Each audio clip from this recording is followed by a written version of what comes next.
금리가 4%대까지 오를 수 있다는 게 그냥 선반영이 된 겁니다. 이제 우리가 봐야 될 게 지정학적 리스크입니다. 새로 이제 들어온 분들은 사도 된다. 다만 지금 우리가 예측하기 어려운 이제 시장이 됐다라고 저는 봅니다.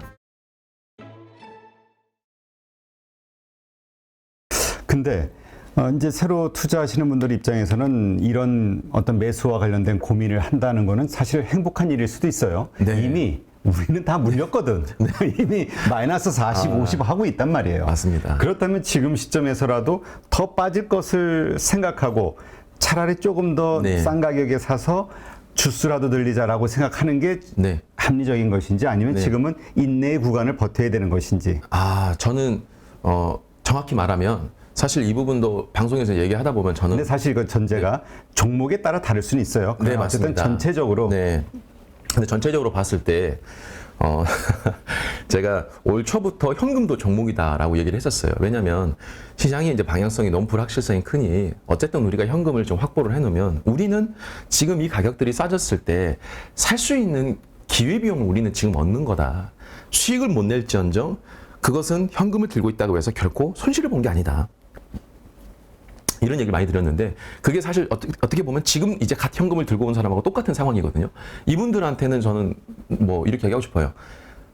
이제 시작한다면 조금씩 좌수를 늘어가는 건 무방합니다. 근데 우리가 방송에서 사실 불특정 다수가 모여있는 이 유튜브라는 시장이 지금부터 사도 됩니다라고 얘기를 하는 것은 사실 새로 들어온 분보다는 기존에 물려있던 분들이 저는 압도적으로 많다라고 생각을 하거든요. 사실 새로 들어온 분들이 얼마나 될까라는 생각을 합니다. 저는 뭐 한 10분의 1도 안 될 거라고 보거든요. 그러면 90% 이상이 대부분이 물려있는 상태인데 이분들한테도 3,000이 깨질 때도 지금부터 사면 됩니다. 2,700이 깨질 때도 지금부터 사면 됩니다. 2,500이 깨졌을 때도 지금부터 사면 됩니다 였거든요. 그러면 2,200이 이제 깨진이 많이 하고 있는데도 지금부터 사면 됩니다라고 하면은 사실 이거는 놀리는 것밖에 저는 안 된다고 생각을 해요. 이미 그 논리로 계속 물린 사람들한테 똑같은 얘기를 할 수가 없거든요. 그래서 제가 이제 갓 들어온 분들한테 지금부터 사도 된다라고는 말할 수 있을 것 같아요. 다만 과거처럼 우리나라가 경제 위기를 겪었을 때 경제와 별개로 증시가 다시 회복을 하는데 길어봐야 1년 6개월이었습니다. 1년 반 안으로 증시는 거의 대부분 다 회복을 했습니다. 그러니까 이제 들어온 사람한테 야 여기서 2,200이니까 떨어져도 1,800, 1,500이면 사실 뭐 50%도 빠지는 거 아니다. 그거 1년, 2년만 기다려라. 이렇게 얘기하기에는 조금 조심스럽다. 오히려 저는 최소한 5년 정도는 보고 정말 길게 생각을 해라라고 하고 싶은 게 투자는 마음가짐이잖아요. 누구나 주식을 처음 투자할 때는 전 재산을 다 넣지 않습니다. 그렇죠. 하다 보니까. 맞아요. 그러니까 처음에는 주식 투자한 사람들이 항상 얘기해요. 주식을 오래 하고 규모가 큰 사람들이 오히려 투자를 더 어려워합니다. 근데 이제 갓 줄이니까 들은 건 다 있습니다. 너가 크게 너의 인생에서 흔들리지 않을 정도의 용돈 같은 자금으로만 주식을 시작해라라고 다들 들었기 때문에 처음부터 다 소액 비용으로 들어옵니다. 그리고 사실 특별한 공부를 한 것도 없고 잘 모르기 때문에 그냥 아무 생각 없이 기다리는 거예요. 그러다 보면 사실 수익이 납니다. 왜냐하면 가까이 들여다보는 이 엄청난 변동성을 잘 모르기 때문에 그냥 아무 생각 없이 있다 보니까 수익이 난 거예요. 근데 모든 것 다 똑같지만 그런 식으로 수익을 보다 보면 이제 금액이 점점 그렇지 늘어나기 시작합니다. 자신감도 붙고. 예. 그러다 보면은 한두 번 맞다 보면은 되게 위험을 겪는 게 뭐냐면 한두 번 맞다 보면은 잠깐 자기 확신에 좀 빠지게 됩니다. 나는 주식 천재인가 봐. 네.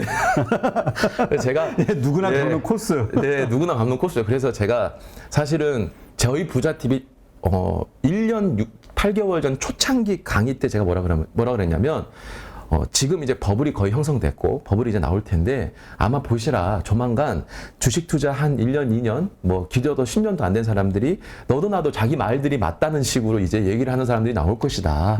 소위 말해 대한민국의 전문가들이 엄청 나올 것이다 라고 얘기를 했어요. 근데 제가 이제 최근에 타 채널을 방송을 출연하니까 그런 리플이 있더라고요. 이제 이런 애들도 전문가라고 행세하고 나오네. 그런 애들은 제가 굉장히 웃기면서도 이게 참 내가 그런 얘기를 하고 다녔던 사람인데 내가 그런 취급을 받으니까 너무 좀 이게 뭔가 부끄러우면서도 웃기더라고요. 어쨌든 그런 사람들이 이제 많아지다 보면은 금액이 커지면서 무리한 투자를 하게 되고 그게 한 번 잘못 물리면 크게 물려서 이거를 회복하기 위해서 원금 확보를 하기 위해서 또 뭔가를 하고 또 뭔가를 하다 보면 그러니까 물타기 하다가 그게 이제 2,700대도 2,500이 되니까 물타기 하고 2,500에서도 또 떨어지니까 또 물타기 하고 그런 식으로 나의 큰 자본이 다 묶이게 되는 거거든요. 사실 지금의 대부분의 주식 투자하는 사람분들의 현상이잖아요. 그러니까 저는 이걸 미연에 방지하기 위해서 계속 사실은 현금 확보를 해라. 반등장이 나오면은 팔아라라고 얘기를 했던 거예요. 그래서 저는 이렇게 말씀드리고 싶어요. 새로 이제 들어온 분들은 사도 된다. 다만 정말 길게 보고 사고 이게 오래 걸릴 수 있으니 4, 5년 이상은 봐야 된다. 정말 길게 할 수 있고 종목의 유무를 따지기보다는 이제 시장의 모든 배경이 바뀌었다요. 기존에 우리가 잘 나가고 있던 기업들이 다시 상승할 거라는 생각은 버리고 침투율이 굉장히 낮지만 반드시 미래에 할 수밖에 없는 사업과 관련된 업종들을 투자를 해라. 저는 그런 얘기를 사실 좀 하고 싶어요. 그걸 사서 묻어두는 거죠. 네. 그러니까 일단 지금 시장 말씀하신 대로 새로 들어오는 분들, 그러니까 지금 시점에서 새로 사는 분들이라면 적어도 4, 5년은 네. 바라보면서 해야 된다라는 거. 근데 아까 얘기했듯이 좀 물린 분들 있잖아요. 물린 네네. 분들도 역시 그 똑같은 생각이네. 4, 5년 이상은 버틸 수 있어야 된다라는 각오로 해야 된다. 네, 근데 솔직히 그분들한테 4, 5년 버틴다라고 해서 다시 본인들이 가진 종목들이 회복이 된다라고 말은 못 드리겠습니다. 그러니까 그 얘기는 3,300이 다시 올 것이냐에 대한 고민. 저는 솔직히 말하면 뭐 정책이라는 게 언제 바뀔지 모르겠지만 현상으로 봤을 때 현재의 상황으로는 몇 년 이내로는 어려울 거라고 봅니다. 왜냐하면 자본주의는 너무 간단해요. 이전 세대보다 경제가 증시가 성장을 하려면 이전 세대보다 다음 세대의 돈이 무조건 더 많이 풀려야 돼요. 근데 2020년도, 21년도에 풀린 돈이 천문학적이거든요. 그걸로 찍은 게 코스피가 3,600입니다. 여기서 이 다음에 3,600에 대해 물린 사람이 많을 거 아니에요? 그렇죠. 그러면 3,600이든 3,000이든 그 수치가 오려면 코로나 때 풀린 돈보다 더 압도적으로 많은 돈이 다음 세대에 풀려야지 혹은 그에 준할 정도의 말도 안 되는 진짜 경제 성장이 이루어져야지만 저는 그게 가능하다고 보고 있습니다. 현재로서는 솔직히 쉽지 않죠. 네, 알겠습니다. 그러니까 하여튼 이러한 전반적인 거시적 관점을 가지고 네. 내가 들고 있는 어떤 주식에 대한 어떤 공부도 해야 되겠지만 네. 자신의 어떤 투자 마인드 네. 이것도 한번 점검을 해봐야 될 필요가 네. 있다 이렇게 보면 되겠군요. 네. 근데 이제 지금 말씀하셨듯이 이것은 현재의 상황이 유지된다고 했을 때 네. 그러니까 뭐냐면 그 들고 있는 분들의 입장에서는 이런 분들이 많을 거예요. 그래, 내가 몇 년이 걸리든 버틴다면, 네네. 그래서 손실을 최대한 줄이고 원금이 회복이 된다면, 네네. 뭐 덜 나위 없겠죠. 그러나 어쨌든 상승이 될 수 있다면 버티리라 네. 이런 각오는 돼 있는데 문제는 여기서 더 빠질까봐가 이제 두려운 거란 말이에요. 네네. 근데 지금 돌아가는 상황 한쪽에서는 이미 나오락제는 다 나와 있는 거 아니냐, 네. 다 우리 알고 있는 거 아니냐, 네. 이게 무슨 더 하락의 요인이 되겠냐, 알고 있는 거, 네네. 요 의견이 있고 네. 새로운 악재들이 스물스물 생기고 있단 말이에요. 네. 그렇기 때문에 더 폭락에 대한 여지가 있다 보시는 분들도 있어요. 네. 그 가운데 이제 조금 전에 얘기했듯이 이제 한국의 글로벌 채권 자금이 들어올 수 있었던 것은 이제 프록시 통화, 중국과 네. 동조화 현상, 네. 요것 때문이었는데 지금 이제 시진핑 사면임 하면서 탈출을 하고 있잖아요. 중국 네. 탈출. 그러다 보니까 우리에게 더 여러 가지 안 좋은 영향이 있지 않겠냐에 네네. 대한 고민이 있단 말이죠. 지금 네네. 일단 요 문제 하나, 네. 여러 가지가 있는데 일단 네. 요거 하나 먼저 한번 봐보죠. 네네. 사실 이제 이번에 시진핑 3년임은 누구나 다 예측할 수 있었던 부분인 것 같습니다. 근데 제가 뭐 정치를 뭐 전공한 사람도 아니기 때문에 명확하게 뭐 알기는 어렵습니다만, 먼저 이제 이 말을 좀 드리고 싶어요. 선반영이라는 얘기가 정말 많습니다. 경제 용어가 뭐 주식이 항상 선반영 됐다라고 하는데 지금의 선반영은 저는 이렇게 생각합니다. 금리가 4%대까지 오를 수 있다는 게 그냥 선반영이 된 겁니다. 근데 여기서 금리가 5%, 6%, 7%까지 오른 것은 전혀 선반영이 되어 있지 않고요. 지금보다 경제가 심각할 정도로 무너지는 것은 선반영 되어 있지 않고요. 부동산 시장이 폭락하는 것도 선반영 되어 있지 않습니다. 그러니까 우리가 지금 예상치 못할 상황들은 얼마든지 이제부터 또 선반영 될 수 있는 상황들이 있기 때문에 저는 지금 미리 뭐 선반영 때문에 그렇게 얘기를 할 수 있는 부분은 아니라고 보고요.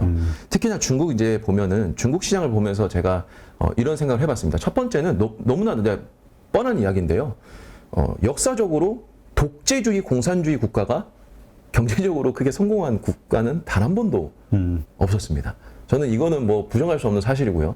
물론 중국이 그 과거의 독재 국가하고 조금은 다른 점은 인구가 압도적으로 많은 독재 국가라는 차이점, 예, 그것 빼고는 이제 변수가 뭐 크게 생각할 수 없을 것 같습니다. 그래서 대부분의 투자 시장도 다 빠지고 있는 것 아닌가 저는 이제 이렇게 생각하고 있고요. 또 다른 점은 중국이라는 국가의 가장 근본적인 성장 원인은 디플레이션이라는 것을 수출할 수 있었다. 디플레이션이 수출했기 때문에 중국의 경제가 성장을 했고요. 그렇죠. 거기서 한국이 사실은 많은 열매를 따올 수 있었던 것 아니겠습니까? 근데 저는 이 시기에서 이제 우리가 봐야 될 게 지정학적 리스크입니다. 시진핑이 연임을 하면서 중국의 제1 목표로 내세운 게 대만 통일이거든요. 그렇죠. 네. 독재 정치가 아닐 때는 전쟁이라는 점을 사실 크게 걱정할 필요는 없었습니다. 근데 독재 정치가 돼버리면은 사실 가장 걱정되는 게 전쟁입니다. 전쟁이 발생하냐 안 하냐는 중요하지 않고요. 전쟁의 위협이 압도적으로 커지는 것 자체가 이미 증시에는 큰 부담이 저는 된다라고 생각을 해요. 그리고 시진핑 자체가 독재 정치가 이제 돼버렸는데 거기에 일목표가 대만 통일이거든요. 네. 근데 대만은 지금 극단적으로 친미에 가깝습니다. 정말 친미에 가깝고요. 지금 이 대만이 11월 달에 지방선거가 있습니다. 근데 이 대만에서 지금 전 국민의 운동이 발생하고 있는 게 뭐냐면 불항복 서약서라는 게 지금 현재 대만의 운동입니다. 목숨을 걸고서라도 중국에게 항복하지 않겠다. 이 얘기를 하고 있는 거고요. 심지어 대만의 아주 큰 기업들의 회장들도 나서서 거기에 동조를 하고 있습니다. 네. 그래서 지방선거에 사실상 이 당선이 되려면 이거 불항복 서약서 쓰지 않고서는 답이 없습니다. 그러면 11월 달에 이제 그런 것까지 한다라고 하면 과연 시진핑이 가만히 있겠느냐. 독재 정치인데. 이 부분으로 봤을 때는 저는 성장도 어렵거니와 이 전쟁에 대한 리스크가 훨씬 커졌다라고 이제 보는 거고요. 거기에 이 중국의 독재 정치가 저는 이제 뭘 더 가져오느냐. 지정학적 리스크에서 편가르기가 더 심해질 거라고 저는 생각합니다. 지금 이미 그게 답이 나왔고 사실 저는 이 부분을 확인하면서 이 시장을 어떻게 분석을 해야 될까의 부분에 대해서 사실 좀 개인적으로는 멘붕이 이제 왔던 부분이 있는데 정말 많은 분들이 주식시장에 있는 분들이 주식만 공부를 하다 보니까 야, 주식하는데 무슨 정치 지정학적 리스크 뭐 이걸 다 공부해야 되냐 생각할 수 있는데 저는 이렇게 생각합니다. 지난 수십 년간 경제가 평화로웠던 이유는 정확히 말하면 우리는 되게 아직 전쟁 중인 국가잖아요. 그렇죠. 저는 그 군에서 심지어 북한과 가장 밀접한 관련이 있는 군부대에 있다 왔는데 아직 전쟁 중이거든요. 근데 수십 년간 대한민국은 전쟁을 걱정한 적이 없잖아요. 당장 전쟁 중인 우리나라만 하더라도 그런데 우리가 보통 알고 있는 선진국들 중에 전쟁을 걱정한 국가는 사실 별로 없었습니다. 네. 그리고 제가 항상 강의 때 얘기했던 게 전쟁은 첨단화가 되어 있지 않는 국가들에서 발생을 했다. 첨단화가 되어 있는 국가는 지금 당장은 걱정할 필요가 없다였습니다. 왜냐하면 이거는 간단하죠. 모든 양육강식의 논리를 대입해 봤을 때 압도적으로 강한 사람이 하나 있으면 평화롭습니다. 근데 언제 가장 이 평화가 깨지냐면 압도적으로 강한 존재가 약해지기 시작하고 그거를 논볼 만한 새로운 강자가 시장에서 나왔을 때 저는 가장 이 평화가 깨진다라고 저는 생각을 합니다. 근데 미국은 이미 과거에 일본을 무너뜨리고 소련을 무너뜨리고 대영 제국이 무너지고 이 여러 가지 상황과 그리고 중국은 자기들이 이제 정치적 관계로 인해서 키워주는 존재였을 뿐이지 자기를 위협하는 국가는 아니었습니다. 그래서 이 모든 걸 통틀었을 때 수십 년간 미국을 위협할 만한 국가가 없었습니다. 정확히 말하면 최근 20에서 25년 정도 사이입니다. 그렇기 때문에 어떻게 보면은 조금은 깡패의 짓을 하더라도 이 국가의 체제가 굴러갔습니다. 네. 근데 지금은 이 체제가 완전히 바뀌었습니다. 정확히 말하면 사자무리에서 왕이었던 이제 미국이 나이를 먹어서 쇠퇴하고 있고요. 신흥 강력한 새로운 수컷 사자가 등장을 한 겁니다. 그게 중국입니다. 그래서 지금 원래 미국이라는 국가가 가장 강력하게 자기들의 패권을 유지할 수 있었던 것은 원자재를 거래하려면 반드시 달러로만 거래하자라고 하는 페트로달러 시스템이었잖아요. 근데 이 페트로달러 시스템의 가장 강력한 우방국이 사우디였고요. 사우디는 군사력이 없는 국가인데 그거를 미국과의 1971년도에 협약을 맺으면서 군사력을 제공을 받았고요. 그래서 이로 인해서 전 세계는 원자재를 사려면 반드시 달러가 있어야 되고 어쩔 수 없이 달러를 전 세계가 보유하다 보니 미국은 아무리 달러를 많이 찍어도 사줄 만한 수요가 존재했던 겁니다. 근데 그 역할을 했던 사우디가 최근에 브릭스라는 연합에 가입 신청서를 냈습니다. 뉴스에는 아직까지는 희망밖에 없다라고 나오는데 해외 기사를 찾아보면 이미 가입 신청서를 냈다라고 하고요. 브라질과 이란만 지금 승인을 하면 브릭스에 가입이 된다라고 합니다. 그럼 이 브릭스는 뭐냐면 중국과 러시아가 미국의 오커스, 쿼드라는 것을 대항하기 위해서 원자재 연합체들끼리, 원자재 부국끼리 이제 힘을 합쳐가지고 미국에 대항하자 해서 약간의 반미 국가들이 모여있는 연합체입니다. 네. 근데 이 연합체의 수장이 러시아하고 중국인데 이 러시아가 스위프트망을 이제 이용을 못하니까 한마디로 달러 결제에 대한 거래가 막히니까 최후의 선택으로 선택한 게 이제 러시아에서는 결제를 위안화로 하겠다. 그래서 차세대 페트로 위안을 선택을 했고요.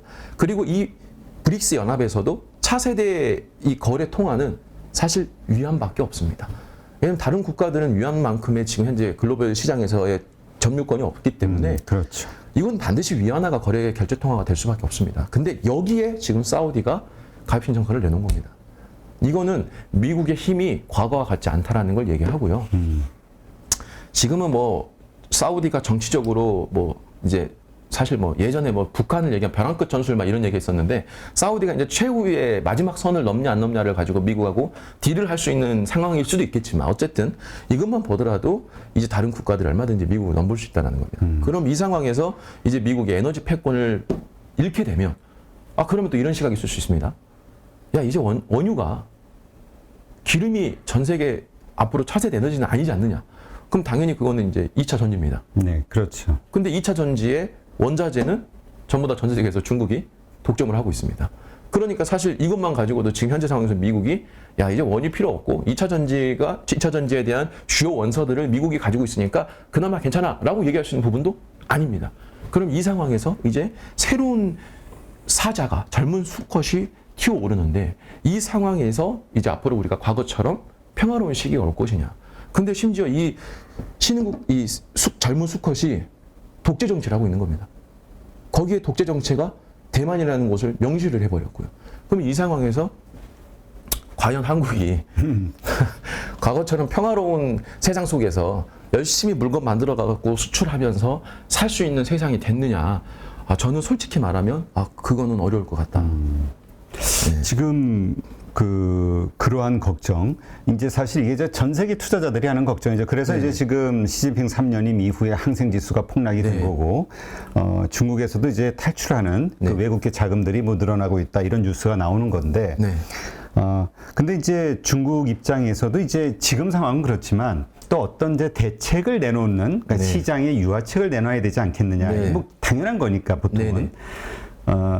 이러한 것들에 의해서 또 이렇게 그러니까 서로 부딪히면 깨질 수밖에 없으니 어느 정도 선에서 타협해 가는 그 어떤 시스템이 작동되지 않겠냐가 이제 낙관론인 거죠. 네, 맞습니다. 그리고 그런 상태에서 그러한 낙관론을 믿는 분들 입장에서 보면은 어쨌건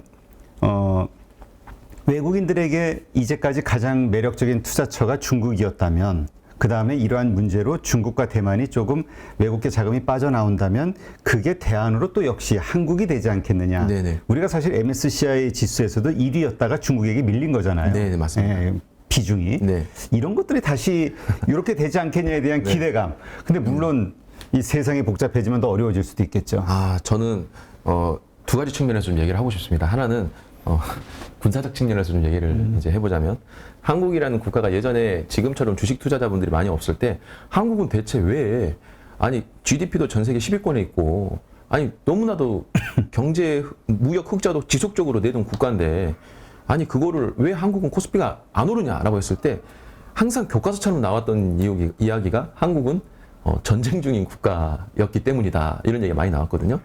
근데 지금 보면 사실 그때보다 이제 한국은 더 리스크가 커집니다. 왜냐하면 중국이 만약에 그렇게 된다라고 하면 북한과 중국의 가운데 껴있는 한국이 안전해야 되는데 이 독재 정치로 인해서 그런 리스크가 발생하면 지금 북한만 보더라도 지금 우리 뭐 군사분계선에다가 갑자기 막 침범을 하고 서로 군사 합의를 본 지역에다가 막 미사일 쏴버리고 그러니까 이례적으로 강력하게 도발을 하고 있거든요.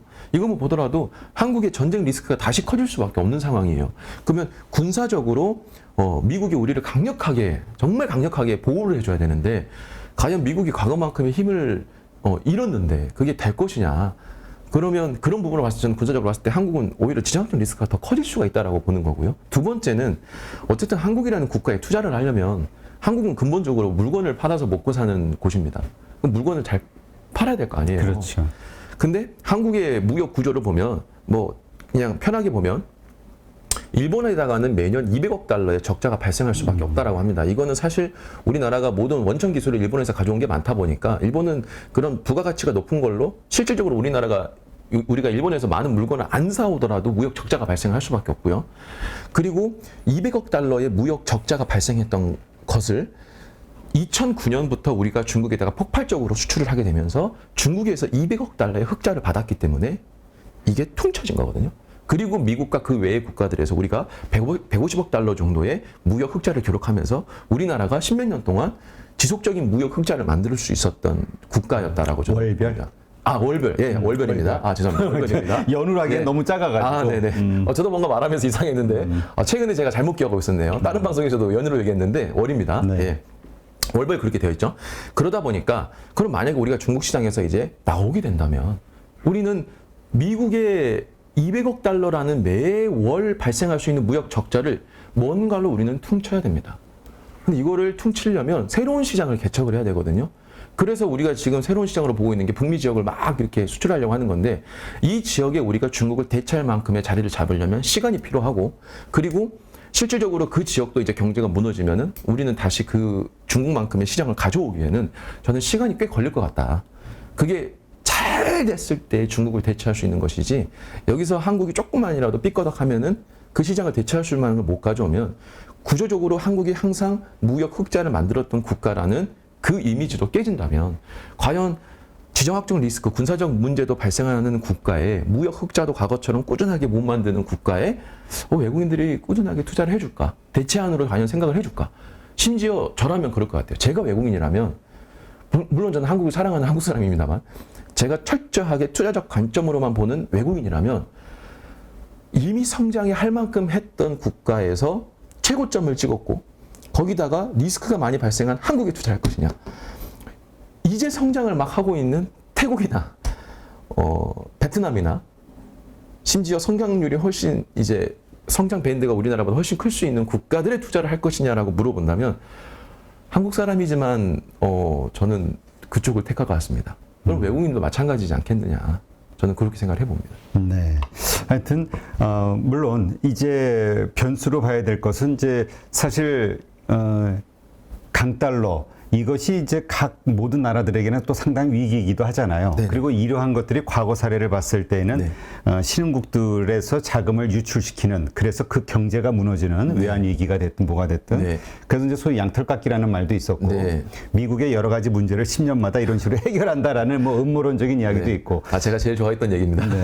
그러니까 이번 기회에 네. 이게 어떻게 마무리가 되느냐에 네. 따라서 사실 또 중국이 됐든 아니면 미국의 힘이 다시 크게 올라가든 네. 중국이 약해지든 아니면 뭐 이대로 가든 어떤 결과가 나오겠지. 이거에 따라 또 상황은 약간 달라질 것이나 네. 어쨌건 이런 엄청난 불확실성, 변동성이 있다라는 거 네, 이거 맞습니다. 자체가 악재다. 네, 그리고 조금만 제가 덧붙이자면 저는 미국이 우리가 소위 금융업계에서 이제 경제학계에서 이제 약간은 이렇게 음모론으로 취급하는 양털깎기라든지 미국이 자기의 지위를 얻기 위해서 항상 매년 10년 정도 주기로 어떤 특정 국가를 이렇게 무너뜨려서 이익을 얻는 그런 이제 이야기들 많은데 저는 솔직히 이게 뜬구름 잡는 이야기는 아니라고 생각을 해요. 왜냐하면 솔직히 말하면 이게 뜬구름 잡는 처리라고 한다면 경제학이나 모든 미국의 정치적 행동들이 아주 합리적이고 그리고 올바르다는 전제하에 저는 가능하다고 생각해요. 근데 저는 결국은 사람이 만들어가는 세상이고 이 사람이라는 것은 어떤 욕망이라는 데서 절대 벗어날 수가 없고 그 욕망 중에서 가장 큰 게 권력욕인데 아니 이 권력을 가지고 있는 미국이 그리고 그 모든 정치에서 비롯된 이 행동들이 과연 합리적으로 진짜 경제학대로 굴러가느냐 저는 말도 안 되는 이야기라고 생각합니다. 그래서 저는 충분히 그런 양털깎기나 이런 이야기들이 현실성 있는 소리라고 생각을 하고요. 근데 과거에 미국이 그런 행동을 통해서 자기들의 지위를 공고히 해왔는데 지금은 이제 그게 다르다고 제가 보는 게 뭐냐면 어쨌든 그 누가 오더라도 금융 시스템이라는 것을 미국이 완벽하게 장악하고 있었기 때문에 미국이 승리할 수 있었다라고 보는데 그 금융 시스템의 근본인 페트로달러가 지금 흔들리고 있는 상황이라 과거처럼 미국이 그 금융 자본을 가지고 승리를 한다는 것에 이제 의문이 생기는 거죠. 그게 한마디로 지금 우리가 예측하기 어려운 이제 시장이 됐다라고 저는 봅니다. 네, 알겠습니다. 이러한 관점도 있다는 거 한번 생각해 봐야 될 것 같고요. 누구나 1시간 안에 200개 종목에서 좋은 종목을 고를 수 있는 그런 능력을 배양할 수 있도록 제가 도와드리려고 그렇게 하고 있습니다.